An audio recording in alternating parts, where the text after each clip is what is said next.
মহালয়া বলে তার জন্য মহালয়া বলে তো বেরিয়ে ভালো লাগছে আমাদের খুব, কারণ মহালয়ার সকাল সবার কাছে একটা আলাদা অনুভূতি।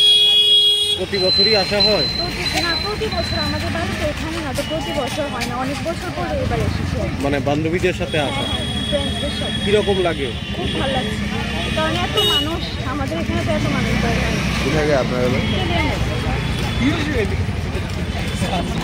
হয়, তার জন্য আমরা সবাই একসঙ্গে ভোরবেলা ঘুম থেকে উঠবো, একটা আনন্দ, সবাই একসঙ্গে উঠবো, একসঙ্গে আসবো, এই জন্যই আমরা আসা করি। মূলত এই সকালটা কিভাবে সেলিব্রেশন করছে? এই তো সকালটা এখন আমরা এখানে চা খাবো, টিফিন খাবো, আনন্দ করবো, ঘুরবো, সবাই সবার সঙ্গে দেখা হবে, ওই বান্ধবী আসবে, ওই বন্ধু আসবে, এইটাই। তার মধ্যে বিশেষ শরৎকাল পুজো আসছে, এইটা আজকে থেকেই আমাদের একটা আনন্দ, পুজো পুজো পুজো পুজো, এটাই। আমরা মহালয়ার উপলক্ষে আজকে বেরোলাম আর সবাই মিলে একটা আনন্দ ফুর্তি করার জন্য। আমাদের স্কুল মানে এই এমবিবি কলেজ, তো আমরা এখানে পড়াশোনা করেছি, তো একটা ঐতিহ্যময় এই জায়গাটাতে আমাদের মানে ভালো লাগে আসতে।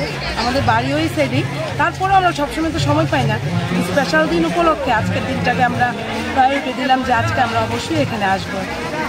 সবাই একসাথে এসেছি।